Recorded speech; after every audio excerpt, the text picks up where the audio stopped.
čestitam vam na sjajnom koncertu. Congratulations for a beautiful concert tonight.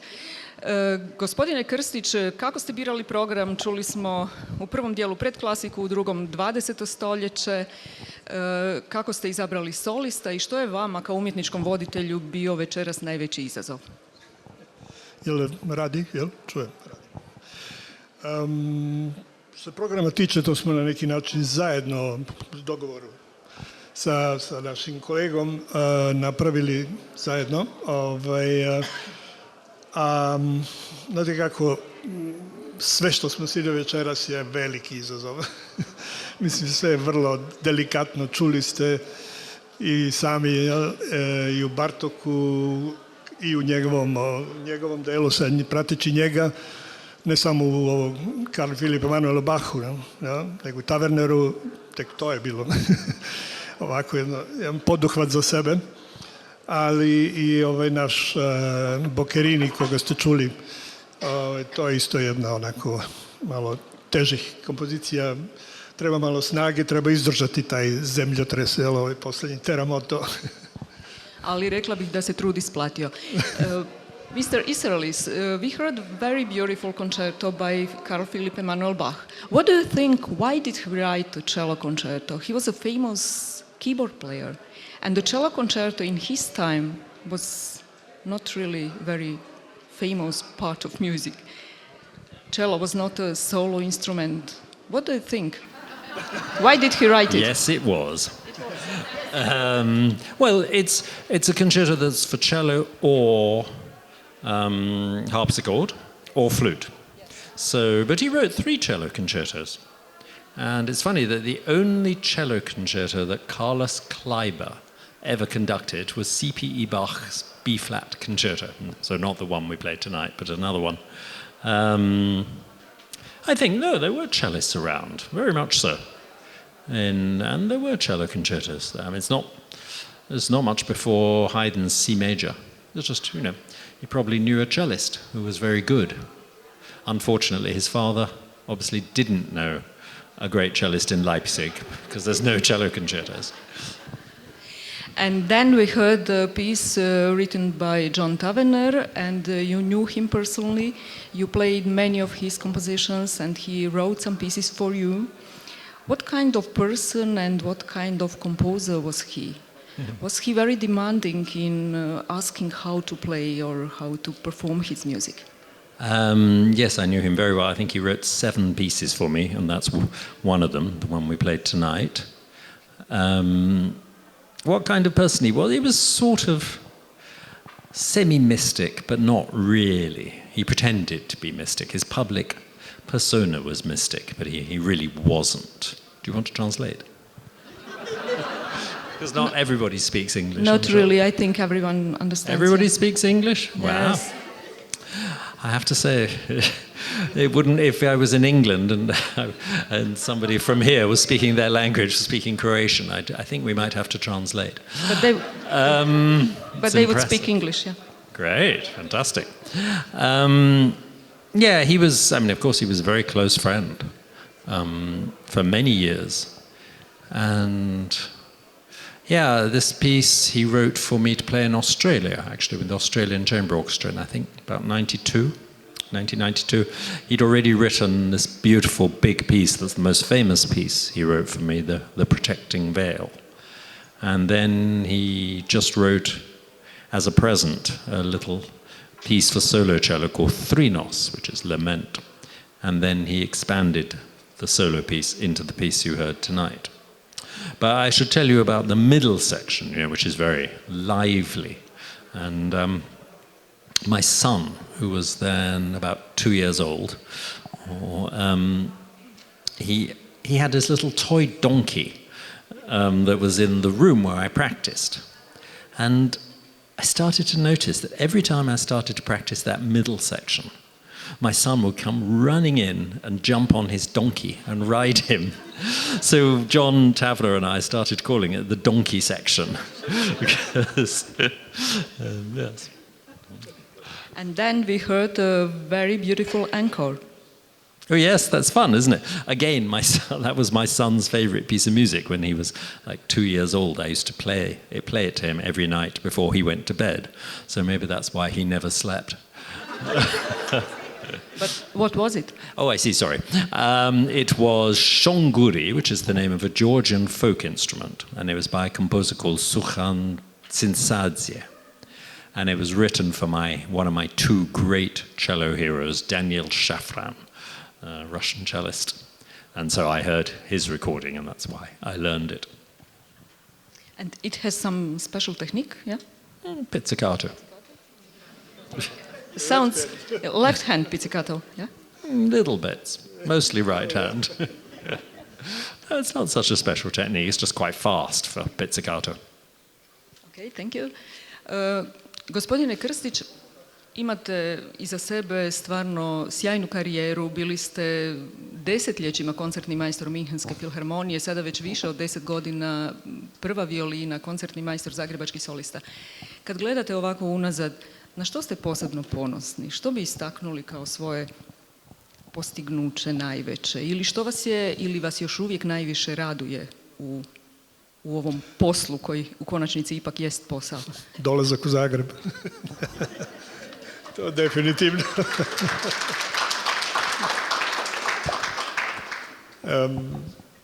Znate kako, mislim, to su u stvari zaista dve stvari u životu na koje sam ja, pa je, da kažemo, i najviše ponosan i najviše zaista srećan da je to tako bilo u mom životu. Minhenska filharmonija, kao što vjerojatno svi znaju, i Zagrebački solisti, moj najomiljeniji ansambl još od kad sam bio dosta mali, i ja sam obožavao ovaj ansambl i išao na koncerte i zaista su uvijek bili onako specijalan uzor. I kad je došao poziv gospodina Ivelje, naše kolege, da im se pridružim, to je, ne mogu da opišem koja je to radost bila. Mislim, ja inače jesam 40 godina radio u simfonijskom orkestru, ali moja najveća ljubav je definitivno kamerni orkestar, to je to. I u tom smislu, znači, ovo je ispunjenje svih očekivanja, snova, šta god hoćete. Ovo je rad ovdje u Zagrebu sa solistima. Hvala vam.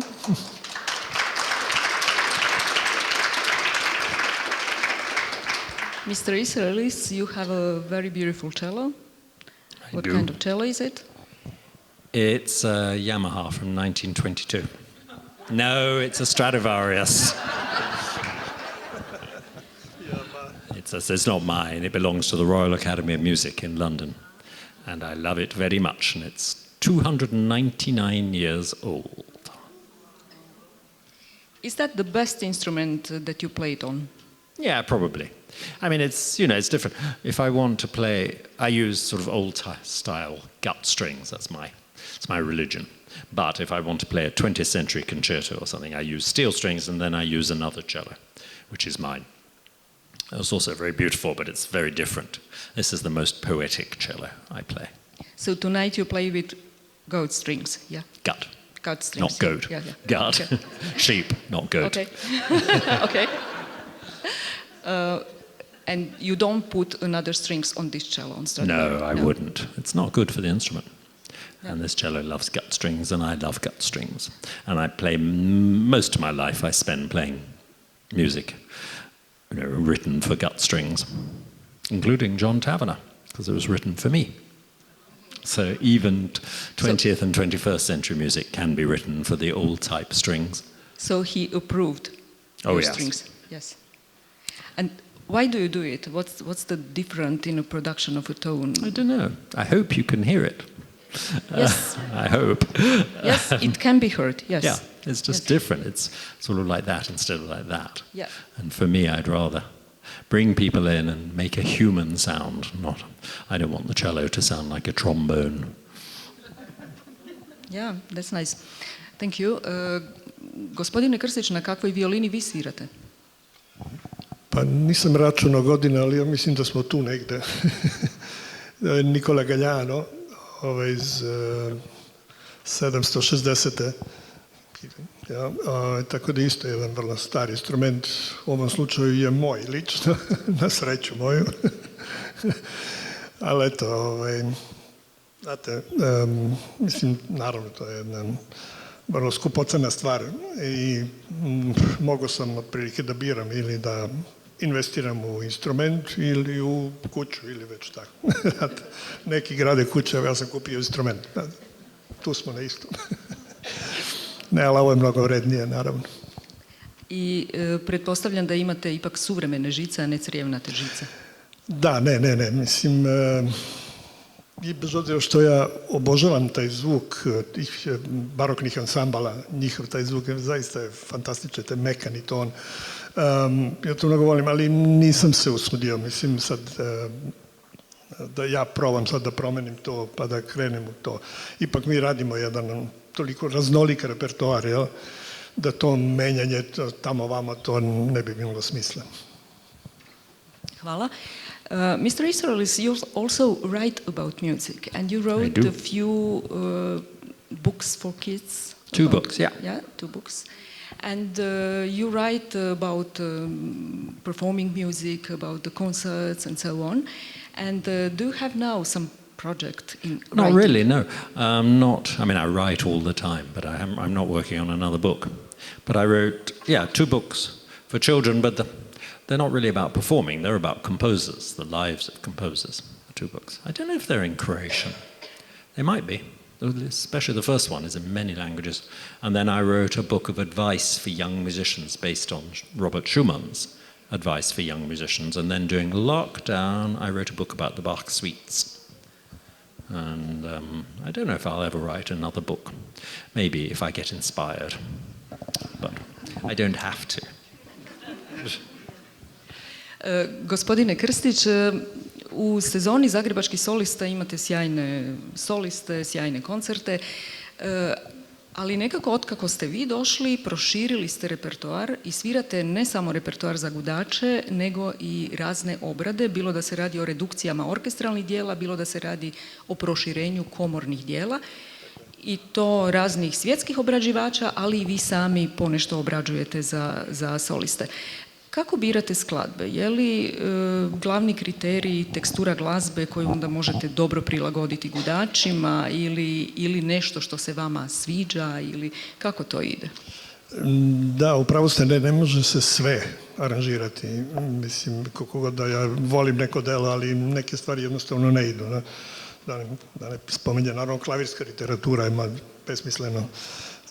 Mada ja jesam napravio jedan klavirski trio, aranžirao, mislim da smo i to izveli Smetanin. Klavirski trio koji je dosta zgodno napisan, mislim u tom slučaju sreća moja, pa je to moglo da se aranžira, ali kažem nije uvek baš sve podesno za aranžiranje.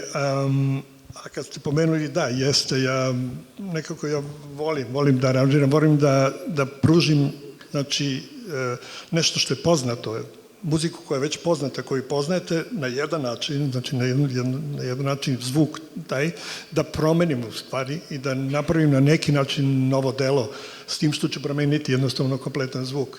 Znači ne simfonijski orkestar, nego gudači, ili ne trio, nego gudači. U tom smislu to je bio jedan veliki onako izazov za mene i ja sam to rado i radio i u tom smislu smo i proširili onda naravno na neki način i repertoar sa takvim aranžmanima. Sad nešto je uspelo, nešto nije baš toliko uspelo, ali to bi morali vi da kažete, ne znam, ko se seća, bilo je tu i Peta Beethovenove simfonije i Straussa i svega i svačega.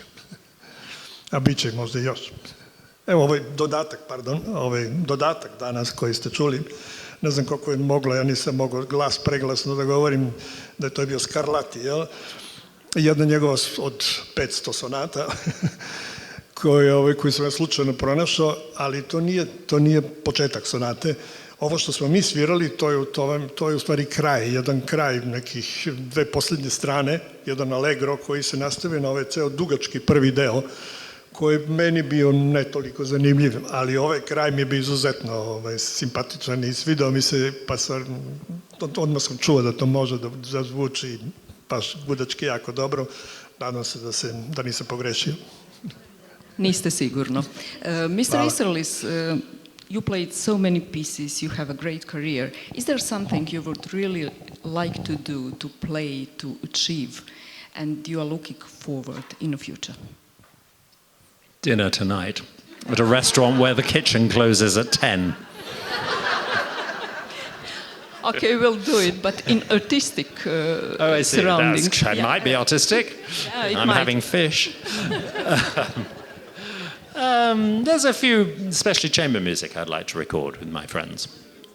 There's no really specific, but I would like to record the chamber music of Robert Schumann, because I adore Robert Schumann.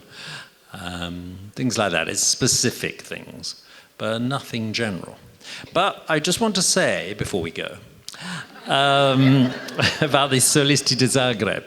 In the summers of 1974 and 1975, I studied with Antonio Ianigro.